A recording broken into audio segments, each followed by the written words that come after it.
Okay, the last thing we have to do, let's put up there. The last thing we have to do, let's plug this in. There's so many wires, I don't even know what I'm doing over here. Let's see what that does. You don't have your camera set up. Yeah, I'm going to record as soon as I get this thing live. He stopped doing the tripod. It is recording right now, yeah. It's recording. I didn't put it in the right spot, though. Do I recognize you from Batteries Plus in Fairbanks? Okay, someone else then. There we go. I've only lived here like 2 years. Well, like just this semester. Okay, because someone else from this class Um, recognized me who works there. Okay, so basically, when we first started into three-dimensional graphics, we didn't have WallMaker. We just made individual objects. Okay, and the first object we made was a plane, just a simple plane, and all it did was there was nothing to it, but I put either JPEGs on it or MP3s, either one, and that's when I was first introducing you to the idea that you could say, make a program that has a three-dimensional, instead of just a flat screen, which we were using prior to that. This is the program here that we just watched, and what it has is, down at the bottom, you can see the body's pretty simple. There's not much there. All there is this graphics XX. And the graphics XX thing, by the way, I wrote that, and it isn't a program. It calls several programs. It does it it's like an intermediate thing. And it calls several programs that are located on my site. And so, in the future, if you guys ever wanted to write anything, you can use graphics XX, but I would suggest what you do is, it'll still work, but I suggest what you do is just come back to the CS101 site in the current course and look to see what I'm calling it. I might be calling it graphics or something different. And what that means, it'll have extra things. Like, for example, one of the things that we didn't have, which are actually in the program, but I didn't call for it, is you can take the left mouse and do something, or you can take the right mouse and do something. You can distinguish between which button you press. Or if you have a middle mouse, it'll take that too. But the point is that there are things that I never touched on because we never really got that sophisticated. But they're there for you to use if you want to, in the future, if you want to use this thing. Hopefully, it'll be there forever, for a long time anyway. I might put it at a site that's permanent somewhere, but I don't know where yet. This site is as permanent as it gets because I own it, so it should be as permanent as it gets, provided I'm permanent. But anyway, so let's look at this program here. What it does is it calls one simple thing. It calls a plane, and that's make V plane because the V means it's going to be video. And then it tells you the dimensions of the plane, which is 240 by 240. Then tells you what picture to put on it. That's all you need to make a plane, nothing else. And you put it inside script. Now, something I never mentioned before, maybe, I'm not sure if I have, but the fact is, this script, when you say something like variable, blah, blah, blah, blah, that's just JavaScript is all it is. If I put 2 slashes in front of this right here, right in this spot right here, it would kill that line. It would die. It would be just like canceling it. So it's commenting it out. If you did that, for example, when you're debugging your own programs, if you say, okay, this thing might be getting in my way, so you put a couple of slashes in front of it, you're going to immediately have trouble because up here, you've called on that thing and you've just killed it. It isn't there anymore. Now you're saying, don't define the variable my vplane, but up here you're saying just use it. It doesn't like that. So what you have to do is, if you kill this right here with 2 slashes, you have to kill all these guys that say my vplane right there with 2 slashes. So the program doesn't call a variable that doesn't exist. Okay, it only exists because you said this is the new variable right here. But it's a small thing, a small matter, but in a program like this, because there's not really a lot to it, instead of having WallMaker put stuff in, you have to put everything in yourself. So what I did was, I said, okay, well, we had the key hit function, and the key hit comes with graphics. Before we had some basic mouse controls, and we had some basic key controls, but they're built into the graphics program because I didn't want to have 2 includes. That one include has everything.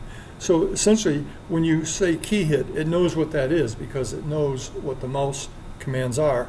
So when it sees, or the key commands also, it sees this key hit, and what it does then is it checks to see what you clicked on, any of these things right here. And as you recall, there's a program we have that tells you what the keys, the various numerical values of the keys are. You run that and you hit a key and it tells you what the number is. So that's how you get these numbers here in the first place. So what this thing does, what this program does, is it's as I say, it doesn't have any support from any of the other stuff that WallMaker gives you. It gives you the ability to hit a key, and then when you hit a key, in this case, the 4 keystrokes, the arrows up, down, left, and right are right there. And what I said is add or subtract degrees from the variable called degrees right here. I made that variable, and all I did was have the arrows subtract or add to degrees. And then I had another one here that made the camera's radius different, so I was going to go in or out. And that's all those 2 things that 4 keys do. And then down here, when the camera position, you're asking for the camera position, this right here calculates the camera position based on degrees, okay, and the radius, whatever the new radius is, whatever the new degrees are. So if you're looking this way, it calculates the new position of the camera. If you're calculating distance, it calculates it from the camera radius. So those 2 guys are just manually put in there because it doesn't have any built-in stuff for us. But what afterwards, we went on to all the other various programs that do this stuff. There's a sphere, a cylinder, a torus, and you can put in a box. We have a box, and we also have a circle, both of those things. And there's a list someplace in this, among the things we have here, there's a list of all the instructions of what they do, what objects you can make, and how you make them. I think I didn't put the circle in there, sorry to say, but I did make a program with a big nickel on it, and somebody used that to make their project, so obviously it's easy to find. It's down here in these things. I would suggest, my best suggestion for the final is just simply use this website. You're going to have it available to you in class. Bring a laptop with you, and you'll have it available. And I don't really require you to know very much. You have to know what you're looking for. That's about it. Basically, you say, I'm going to write a program. This is the way the questions work. You're going to write a program and you want to do this. What would you put in this spot? And you basically go, find the spot, find the kind of program that does it, or find the instructions and fill it in. That's all there is to it. There's not a lot to it. But just being able to do that, if you took someone off the street, they couldn't do it. You can do it. The final test will be on paper, is that right? Paper, yeah. It's on paper, right. But we will need like a laptop for accessing some of the materials Yeah. thereof? Okay. Actually, or you can bring in notes if you want. Some people just use notes. If you don't have a laptop, the library lends them out. And you don't have to you won't be running any programs or anything. All you need to do is access the site and read stuff. So Max, anything will do it. You don't need any special computer to do it. They just did an upgrade of, well, Microsoft did a huge upgrade. It took hours on my machine. And what it did was it caused some trouble with the webcams. I don't know if you guys have noticed that or not. Because now, instead of just your virus checker and your Google Chrome checking it, now the machine checks it as well. So what happens is, most of these programs, the way they work is they start up, and if they don't run in 20 seconds or something, they abandon, they get out of the program. So unfortunately, that new delay that they've injected into it of looking at someone's calling the website, they're looking to the site to see where it's coming from. By the time they get through doing that, it abandons ship, and you don't have any webcam. It doesn't show. So you have to hit it a couple of times. And the new browsers, up on the right-hand side is the thing that says, let me use the webcam. You have to actually tell it to allow you to use the webcam. So they've changed their style of doing business, and it's both true in Firefox and in Chrome, because it's actually Microsoft that's causing the delay. The webcams still work, but they were having trouble. What people would do is they turn on the webcam, and when you quit, the webcam's still open, still running. The light goes off, but the access to it is still there. So somebody who turns on a webcam at your place could have it running and you wouldn't even know it. And that's what they were having happen, and they didn't like it. Probably not because somebody at home, but some lawyer or something probably had it happen in his office, and he said, "Oh no, we ain't gonna have You this." can imagine like the kind of things it might pick up on, like Well, I think confidential. someone has to have real authority to stop it, and lawyers know how to do it. They know how to do it. Judges, if you had a judge and his camera went on in the back of a court, you can imagine. You can imagine the things it would be recording that should not go elsewhere. No, I can't imagine at all. That makes no sense to me, whatever, whatsoever. This thing right here is a program that shows you which way, if you were wondering, if you tilt something over the x-axis or over the y-axis or the z-axis, which way does it actually tilt? This program here tells you that. But you can look at the image. Over the x-axis, it comes forward, it bows towards you, right, like that. And over the y-axis, you can see what it does. If you look carefully, it's too bad it's green because I screwed it up there, but basically what that arrow's doing is going like this. The way you figure out which way the thing goes is a way of remembering it, if you remember it this way. There's 3 axes. They go like this, x, y, and z, okay? And you have to know where the positive one is. Know which one's negative, which one's positive.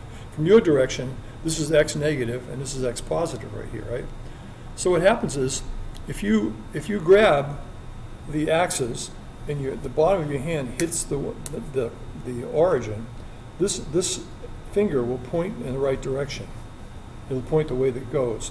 And the y-axis, if you grab it like this, the finger points in the positive direction.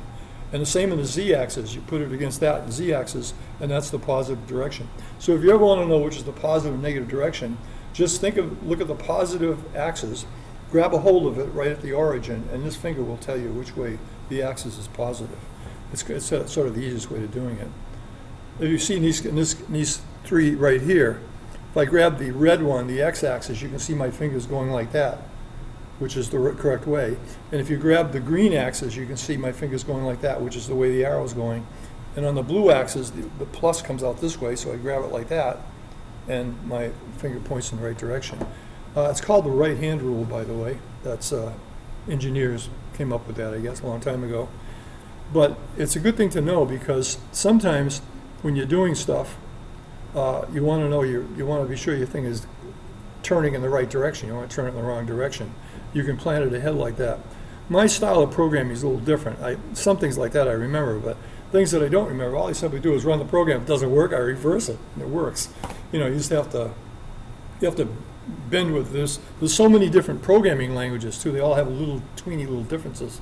So for example, there was a long period of time when this axis that comes towards us here was negative in some graphics systems. It was really crazy. So the further you went back, the more negative you became because they were pushing the origin in a negative direction. It was crazy. So that finally disappeared. So basically with debugging, if it doesn't work, just put a negative in front of it. That's what I would do, yeah. Yeah, that's the way to do it. Makes it easy to do. Okay, so we had these different controls.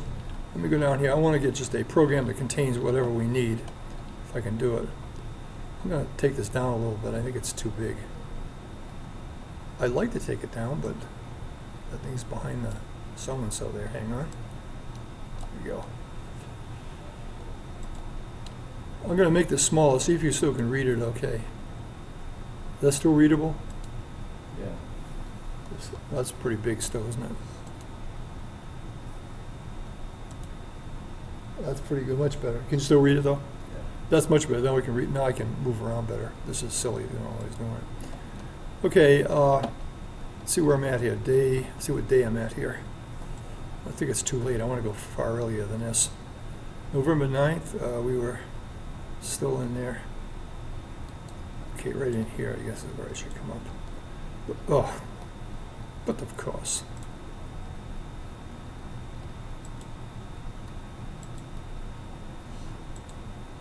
There we go, right here.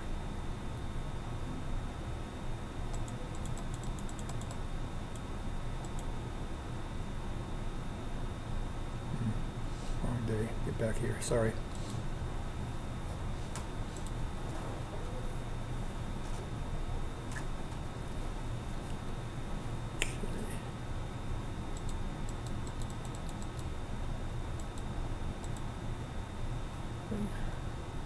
So going forward.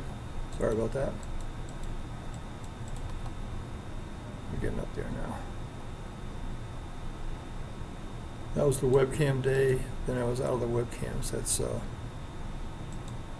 15. That was the day we ended on last time. Okay. Now, the only thing, I went to day 15 last class, and the substring thing we didn't talk a lot about, but there are two, let's see what it looks like here. Practice the substrings. Did I do this in class last time? I used this in class, show you the substrings, how they worked. I vaguely Did I? kind of remember it being covered, but Okay. it was a while ago. It's not a big deal. Basically, you put any string you want right here, and then you say, I want to go from this position to this position. Then you click that button, and it will show you what, it'll grab that piece of this text right here and put it in here. Just takes a piece of it. Let me just do one, just to how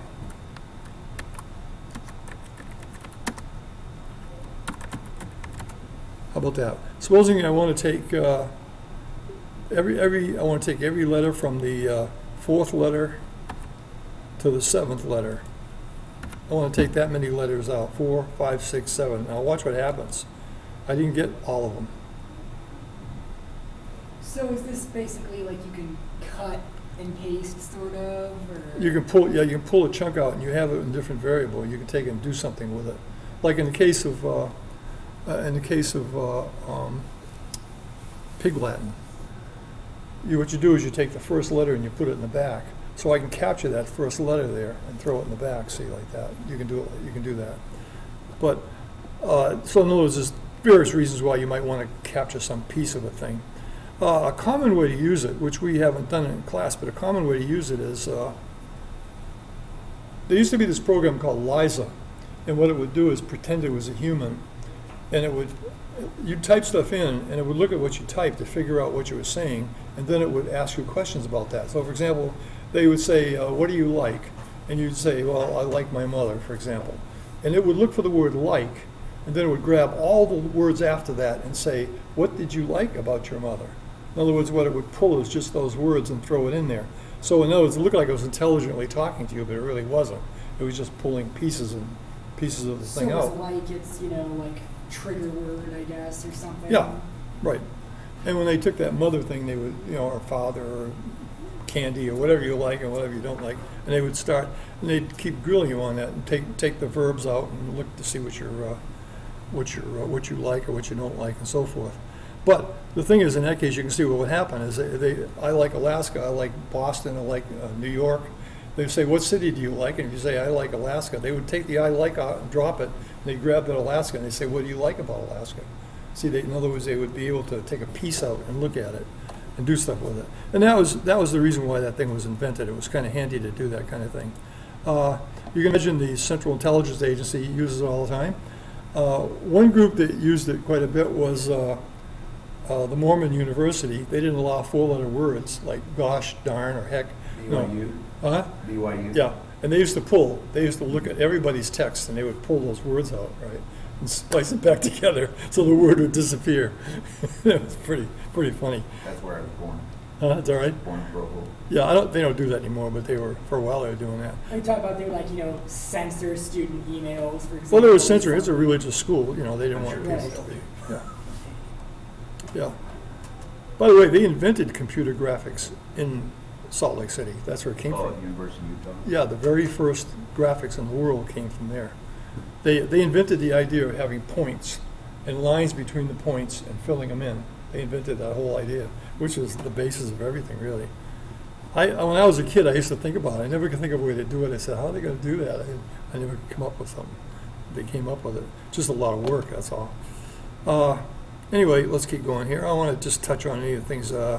List of the standard 3D objects. You can build, that right there is a page that you may want to refer to while it's a PDF. You may want to refer to while you're working on your stuff. These are the objects that tells you what you have to write and all of the, everything you need to make a cylinder or a sphere or whatever it is.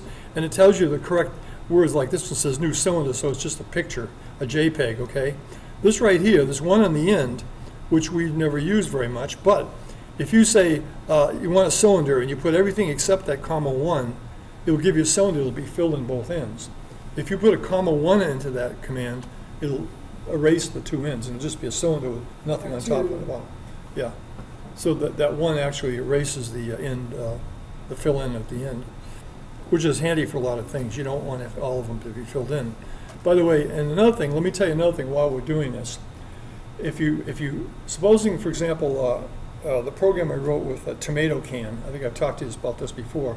I made the tomato can, and I didn't want the tomato label to be on top. That's silly. So I wanted a little top thing to be on there. So what I did is I made a circle with a top thing on it, and I just glued it on there. And it wouldn't have stayed with it unless I said to it, add it. I made a hierarchy out of it so that top and the bottom were locked to the cylinder. So no matter what happened to that cylinder, the top and bottom went with it. So it was an actual can. See, so you have to kind of play with things to make them work. The one thing you have here in this language is you can do almost anything. I have a program I'm going to put up. I'll put up probably tomorrow. That you'll see. It's a very weird, complicated program. But I said, okay, you guys are doing hard stuff, so I'll do hard stuff for me. So I figured out this program using just the stuff we have, nothing else. And I made this program. I want to show it to you, just show you what it does. So you actually have the power to do lots of things. In fact, the thing I'm doing, I've only seen anything like it once before, so it's obviously, it's sophisticated enough so this language can handle it, which is really good. That means that you'll never be lost you start using this, you'll be safe, you'll be able to do what you want to do. You can put three-dimensional objects in it very easily. I showed you the horse and the bird and all that. All you have to do is get Blender, or another thing too, by the way, I should tell you, there's a place called Turbo Squid. Turbo Squid is an online company, and they have a lot of free objects, but they also have objects you can pay for, $10 or something like that. People make three-dimensional objects, and if you get one that's in JavaScript, which is what we need, download it, and then you'll be able to put it into your programs, so you can get stuff that's already pre-made for you. But you got to be careful what you capture. Don't catch something that's like in Maya or some other language. We want it to be JavaScript, so you have it in the format you want. So you can get objects anywhere, and you can bring an object into our language, and you can move it around. I showed you moving the horse and all that stuff. You can just move it around the way we move everything around. As I say, I didn't want to make this a game course, so I didn't get into those kind of details very much. Here are the things you can make right here. The box thing is a little bit complicated because you got 6 sides, and you have to put a picture on one side, second side, third side, fourth, fifth, sixth side. And so when you do that, it's just a lot of work. It's just just a lot of work to do it.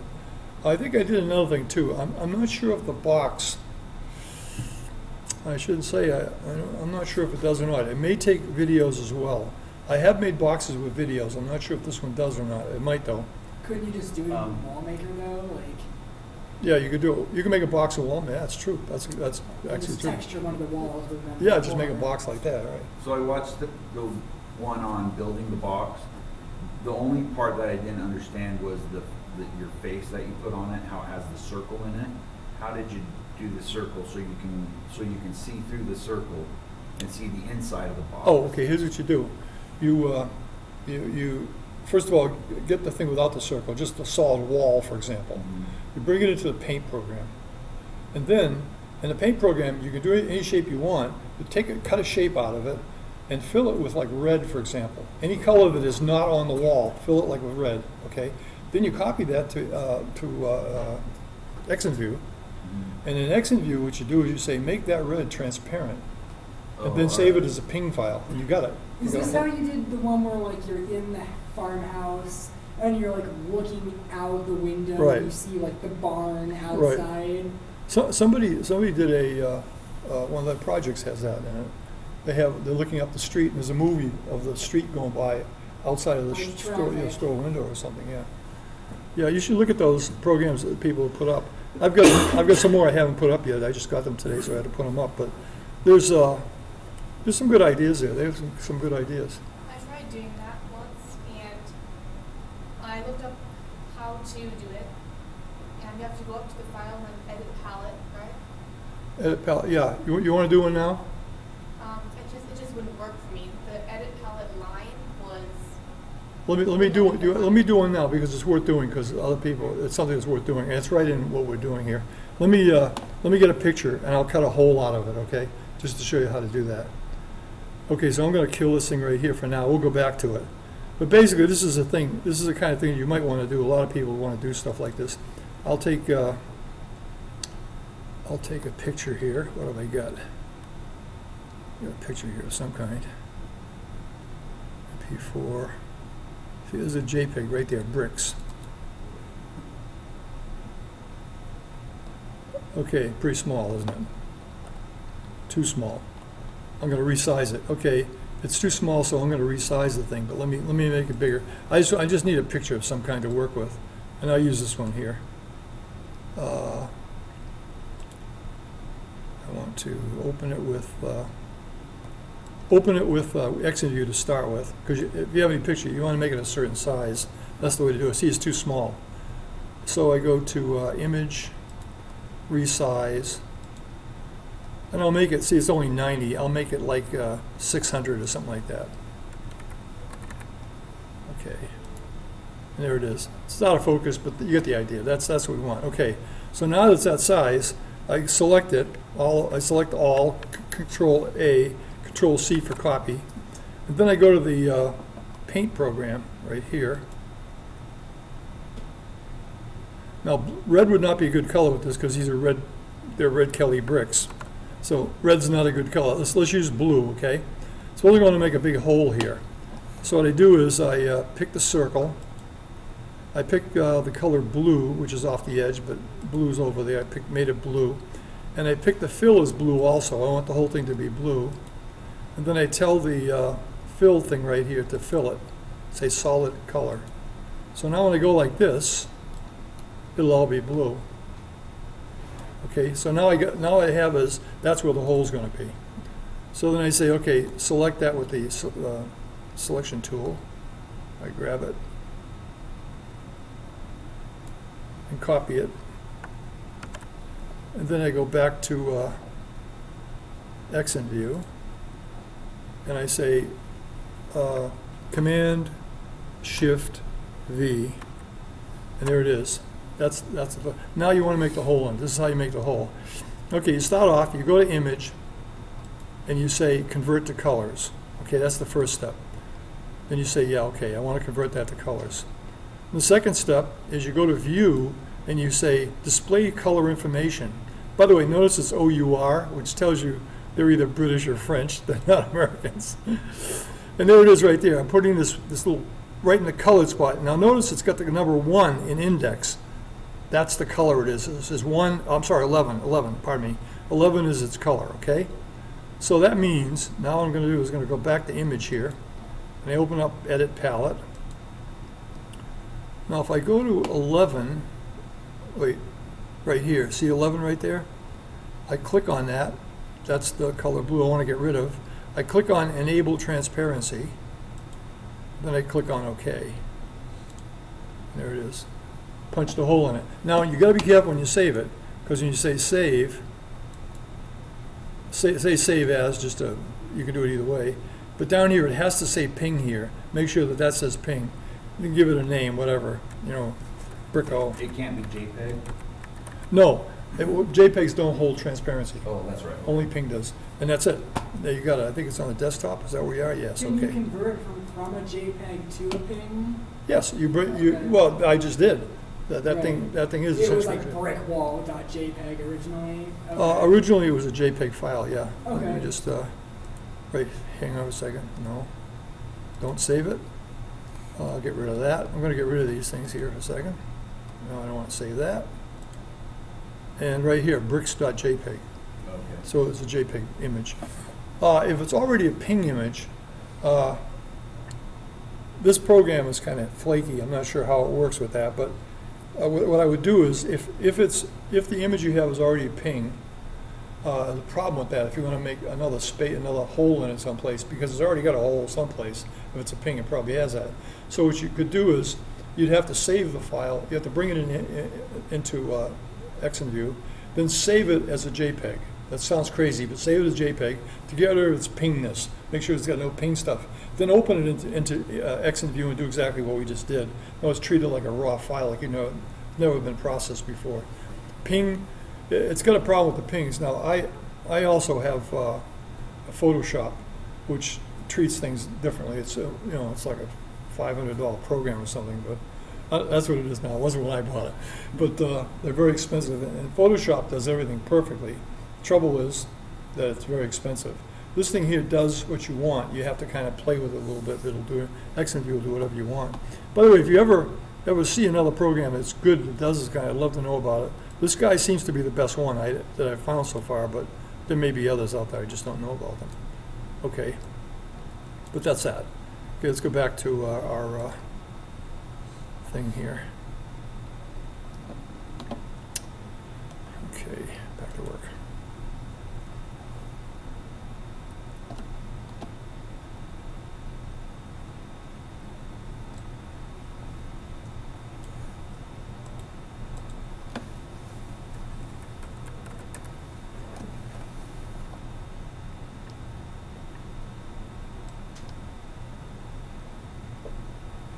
Oops, day 17. Boy, they go fast.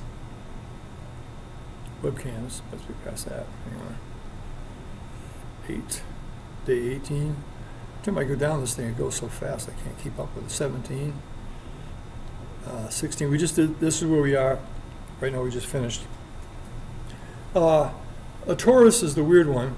You can put images on it, but they don't lay properly. It's sort of like, it's got like, looks like it has about 8 compartments, and it lays a piece of it here, a piece of it there, a piece of it there. And when you look at it, it looks kind of flaky. So the only way it works is if you have one solid thing, like the fish thing I did, for example.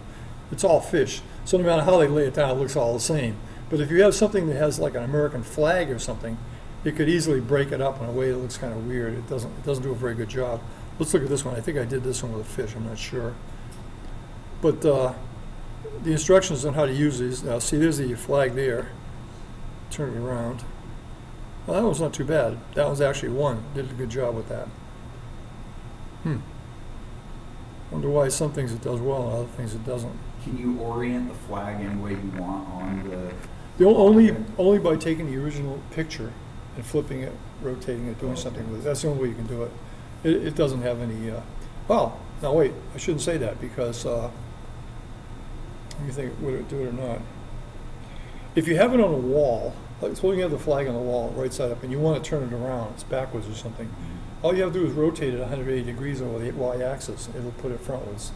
Oh, okay. But I don't know if it didn't do that with a sphere. It doesn't do it with a sphere. You can't use that, and you might not be able to do it with that either. I think it only does it on a flat plane. I think it's the only place it does it. So with this one, you have to go to the XNView, flop it around, and then save it again. Yeah. By the way, these programs to save are very, very excellent. Like XNView, I did an experiment one time. I took an image, and I flapped it this way, flapped it that way, flapped it this way, flapped it that way. I did it about 20 times, and I looked at the original and the final image. They were almost perfectly the same. So it doesn't lose, it doesn't degrade as it copies. It actually does every pixel and does it really well. Another thing I did, by the way, is I took a screencast, and I took a screencast of a scene on YouTube, and then I screencast that screencast and screencast that. I made several screencasts in a row, and it took about 6 of them to get it to grade. So it wasn't degrading very rapidly, so it did a pretty good job. So screencast is good. Somehow, I don't know what they're capturing. I'm not sure how they do it. See, there's 2 ways they could do it. One is they could capture the picture or information on the machine that's right up on the screen, just like that. Or they can capture the memory that's making that. And it makes a difference because when it goes on the screen, it's like averaged and stuff. It's like it's a little blurrier. I suspect they're doing it the most complicated way, which is the reason why when you run this program, you have to say now that you've run it, screen capture, you've captured it, you have to let it run about that same period of time to create the final image. It's got a lot of work it has to do. So what it does is it simply stores all the memory, and then it generates its own screen, its own image, which is the best way to do it, and it's actually pretty good. So Screencast is good, and it's free too, so you can't beat it. Let me get back here when I keep going. So these objects that you can make are on their own, and you know that you just have to know the rules for how to put them up there. The only reason why we still have to know that is because when you use WallMaker, you may want to put objects in your world, which you guys did in your final and stuff. So to put the objects in there, you have to know how to make an object and how to tell it to render, and you have to do that kind of stuff. We haven't spent a lot of time doing things like rotating spheres and stuff, but a lot of people did that in the class, so they obviously have figured out how to make things rotate. But I'll show you right now, if I get one here. Makes a box of 6 planes. Okay, let's just put that up and see what it looks like. Yeah, this right here, all this is, if you look at it, it's just a box, and the 6th plane has got a hole. I just did that in, I use blue, as you can see. Now, let me tell you why there's a frizzy edge on that thing. It's very, very important that you do things in the right order here. When you, suppose you have an image, you want to make a hole in it, okay? The first thing you do is you bring it as a JPEG, make it the size you want it immediately. Don't, after you get it in there the second time, change the size. Make the size you want immediately. Then copy it to Paint, make the hole in it, and copy it back. Don't change anything. Then what you do is you make the hole in it and save it. If you do this, and this is the worst, this is what happened here. I brought in this object, okay, and I brought it over to Paint. I put the blue stuff on it. I brought it back over, and I made it a little bit smaller because it wasn't the size I wanted. That was a big mistake, because once you do that, it starts to calculate the color edges and everything, and it goes right off the wall. You lose it. So don't do that. Take the JPEG, copy it to Paint, make the hole in it, bring it back. Don't change the size, just save it. By the way, you can determine what size it is on your screen anyway. You can tell it the width if you want to. You have control over that. Okay, that's pretty much whatever object you make will be the width of the thing. So it's gonna control it anyway. So there's that. Now this guy's right here. I just want to show you this program because it uses one of those great big long planes. Right here, let me blow it up a little bit. Oh yeah. Sure wish I could do this properly. Can you read it? Mm-hmm. Okay. Now, if you look right here, I didn't make a box. Instead of making a box, saying I have a box, what I did is I made 6 planes on their own, and I just simply said, move this one here, move this one here, move that one there, move this one here, move like that. That's all I did. Okay. Instead of making a simple box, I did it piece by piece.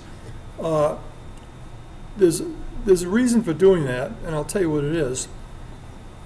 Supposing, for example, well, I can show you. I'm going to show you why I would choose to do it this way rather than the other way. Okay.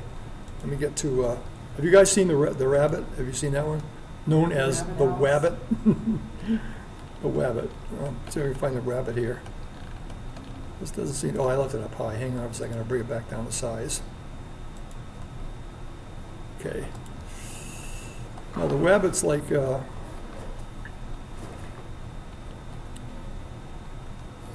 16. The Wabbit's got to be coming up pretty soon here. Not there. 17.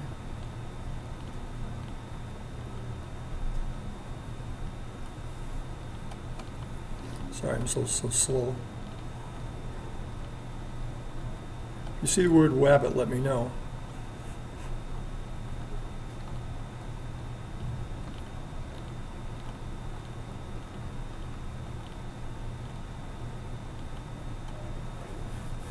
I think we only covered it like last week, so it's probably really recent. What? I think we only covered the Wabbit like last week, so Yeah, it's near the end there someplace, isn't it? Yeah. It was recent, relatively speaking. Let me know if you see it though, because I'm capable of missing stuff here. Telegraph, piano. It was after that. You haven't seen it yet? Molecule.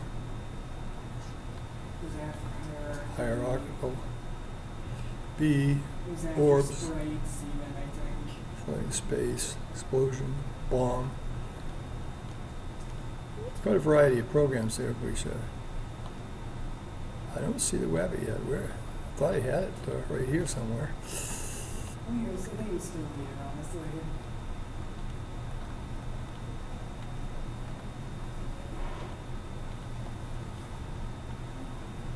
Because I remember seeing all these things before I saw it. Okay, we're getting down there. It's got to be somewhere here. Found it! Wabbit house right here. Okay. Now, in this case, I have a situation that I can't really make the rabbit house out of a box. I could have, you can say I got a 6-sided box, make it. You can't do it that way, and I'll show you why. If the wabbit comes up here. Now there's the rabbit house, and if you look at it, here's where the problem is. The color on one side of the box, one side of the wall, and the color on the other side of the wall is different. If you make a wall, it's going to have the same color on both sides. If you make it just one plane, it's going to be on both sides. So I had to make it as a little box like that. But then the problem was I had to make a house out of these little boxes. So what I did is I had to assemble. I had the boxes. I had to move them just like I did originally. I had to move them in those positions, each little box, so that it's in the right place. It's a nuisance, but the advantage of this way is that you get to have things like, for example, the rabbit's pictures here, and on the edge you get kind of a wooden look to the wood, and see, it's like a wooden look to like it's plywood or something. And on the outside you got the color of the brick. And it's the same thing with the roof. The roof has got the same situation. It's got that tiling on the roof right there. But if you go inside the roof, you see it's got a wooden interior. So the thing is that the two roof panels and the wall panels, they're actually little boxes. They're just stretched in different directions.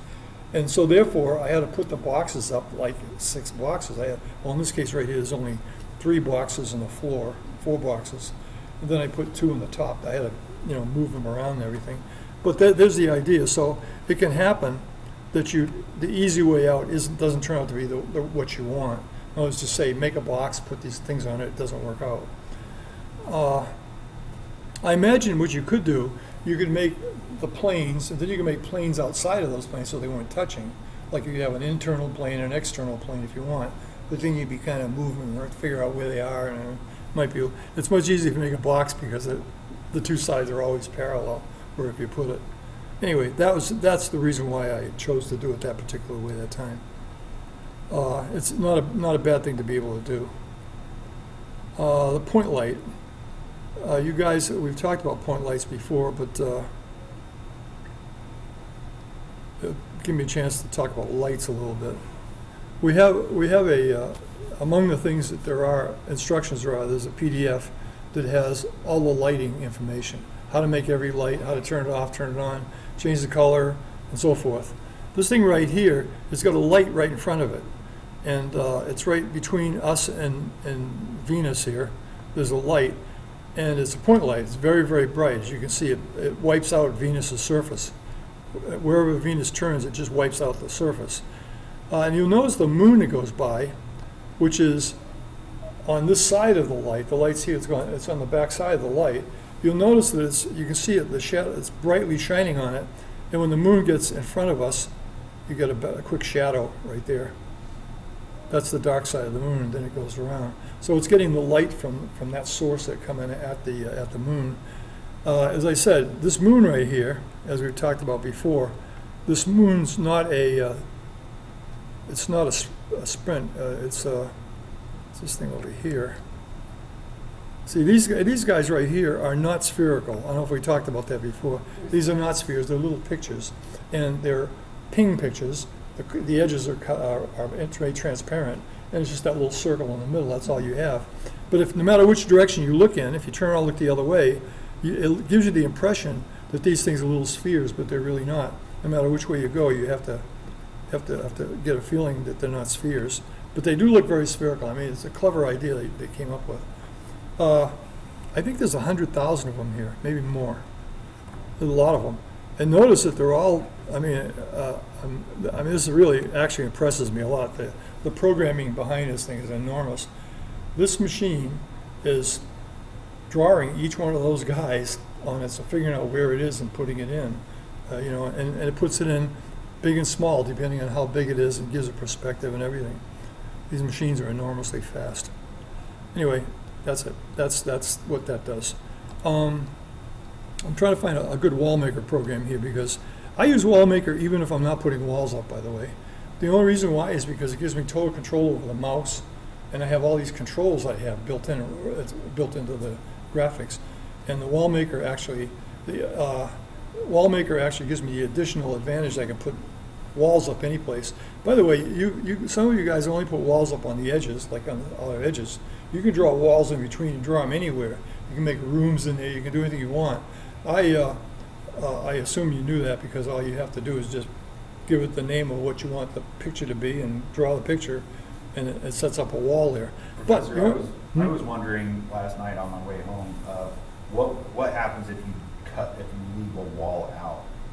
oh, the full wall, it's blue. Oh, if you want to put it in later, No, if you just want to leave it open. you see the background. You see the background color, whatever it is. If it's Okay. blue or black or whatever you made it. Okay. You can put a picture out there if you want. Like, well, I would do another thing I've done before is I'll make something. I have 2 walls blank, and then I'll make a giant sphere with a scene on it around it, bigger than everything. So when you look out, you got scenery out there, mountains out there beyond the thing. It's easy to do. Just make sure if you're gonna there's a struggle with the scenery thing. If you make the sphere too small, it looks like the scenery is just right close. It looks dumb. And if you make it too big, you got to have really good quality pictures, which means you got to have a lot download problem to get that big a picture in. Okay, stick with it 1,000 by 800 or something like that. Don't go to the 3,000 and 4,000 size because those are really, really too big. Now, in the city, in Seattle, they could use it perfectly, but we can't up here. We don't have that kind of. My other problem was, how do I make my room taller? Taller. Oh, easy. Let's do this one here. This has got WallMaker in it. Let's use WallMaker. This one has, I think I raised the walls a little bit here. I'm not sure, but I'll take a look in a second. This program here has 4 videos. It actually only has 2 videos, but they're placed in such a way that they make it look like there's water rushing by this building here. And this is a WallMaker structure right here.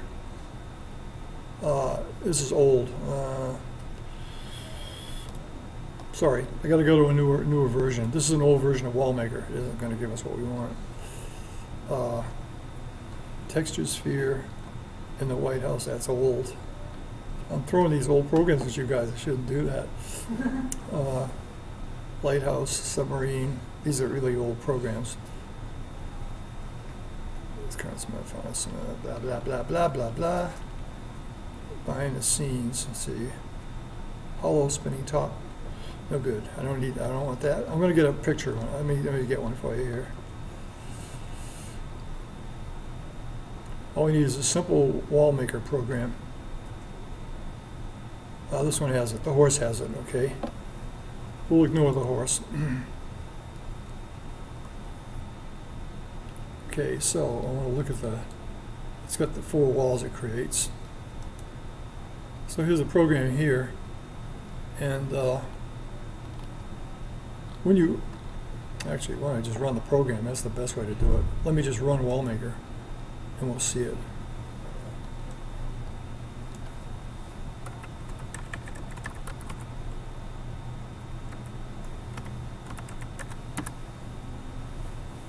Okay, here it is right here. Reduce the size a little bit so we can see it.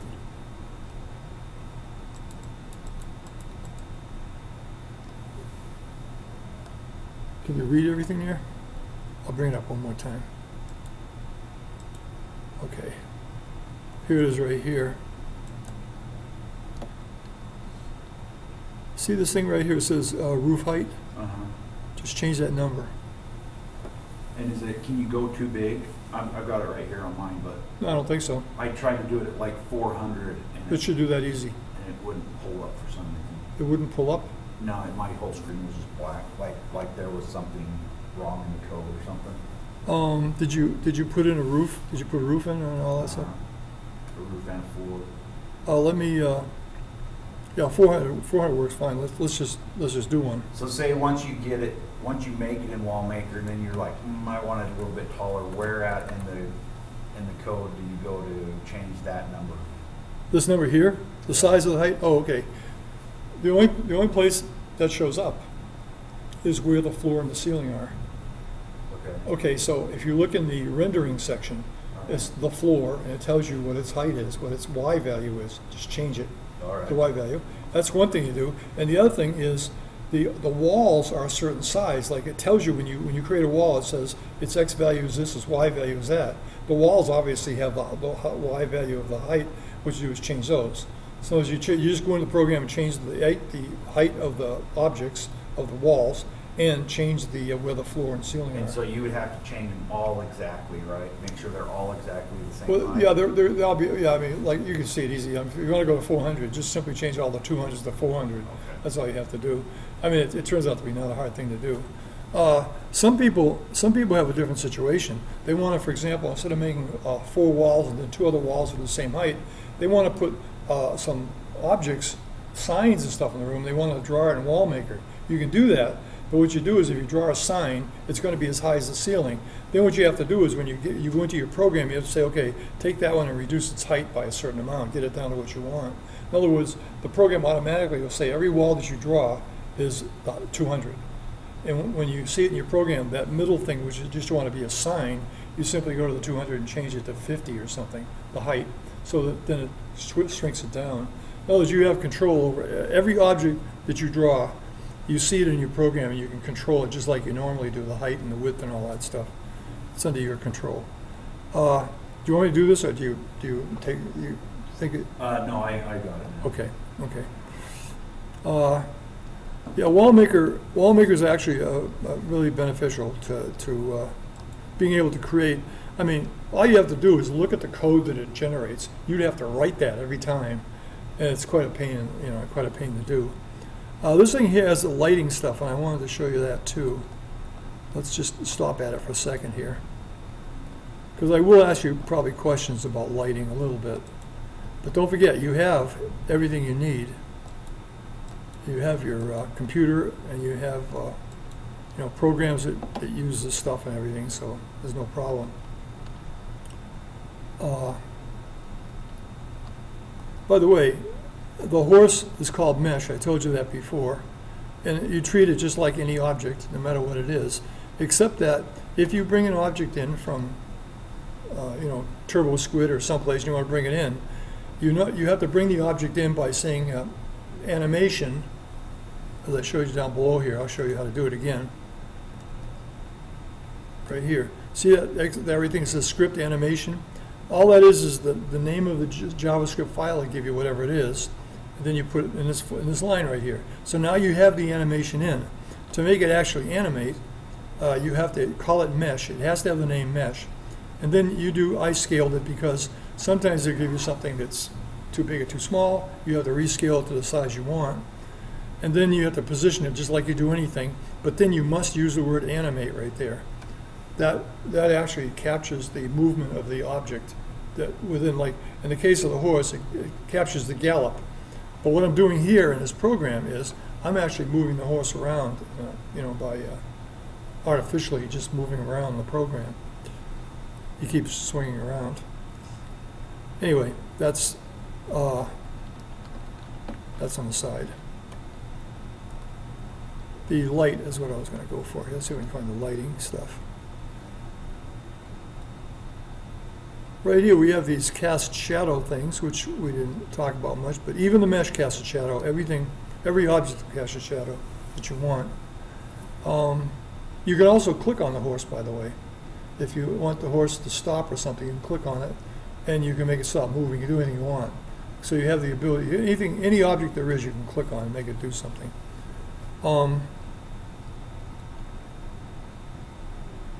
Right here is the shadow commands. I guess I must have had lighting in there. Let me see where the lighting is. Lighting's up here. Here it is right here. I can't affect this program, so I have to just look at it. Can you read it okay? Essentially what happens is, 65 is the letter A, when you hit the letter A, what I did is, and I think I told you about this before, is I had I wanted to use the same letter to tweak something, to make it go this way or that way, okay? In order to do that, what I did was, I set up this thing like here, it says on, off, multiply, minus equals 1 right there. Not multiply, just minus equals 1, just minus equals 1. No, it's multiply equals minus 1. What that does is, it multiplies a minus 1 times that variable, which is on, off, A on, off. And what happens is, if it hits that once, multiplies minus 1 by it, it makes it negative. When it multiplies minus by it again, it makes it positive. So in other words, every other time that you click that button, it goes positive or minus. It goes from one to the other. And then what I do over here is I simply say, if it's 1, if it's plus, do this. Otherwise, do the other. So in other words, I'm just simply using that as a switch to switch back and forth. So that's how it works. It's not a big deal. But it is a little trick. It's a trick that programmers normally use. It's a toggle switch, they call it. The lighting thing, I add ambient light and I remove ambient light. Remove is the opposite to add. That's how you get rid of stuff. And you have to say, in this case, it's the scene.remove, parentheses, ambient light. Lights are removed by saying scene.add ambient light, scene.remove ambient light, or whatever light you're trying to put on or off. Or any object, too, by the way. It'll also take objects out. If you create an object and you put it on the screen, you can kill it by saying remove it. You can get it out of there, have it go away. So it'll disappear from the screen. Nicely, they didn't, that could cause a lot of trouble if they hadn't done it right, but they did it right. This thing down here, the go X and go Y, we didn't talk a lot about that, but if you want something to go in a circle in any direction you want, what you do is you give it the radius. 150 happens to be the radius of the circle, and then you tell it what angle you're at of the 360 degrees. You tell it in degrees what angle it's at, and then what happens is you run go X and go Y, and you get the new X and the new Z position. So a thing will be moved around like that. Somebody produced a whole the solar system. Was anybody here do that? I can't remember who it was. She created the whole solar system, and all the planets go around the sun. It's kind of cute. Hierarchical, and then hierarchical of hierarchical, with like the moons. I don't think she did that. I think she might have. I didn't study it that closely, but it was just the planets were all just going around. They were just sort of just bopping along together. They weren't even separated. They were on one line going around. She could have did a little bit more, but she didn't do that. Anyway, so that's the up here in this program. There's some things that you might want to know.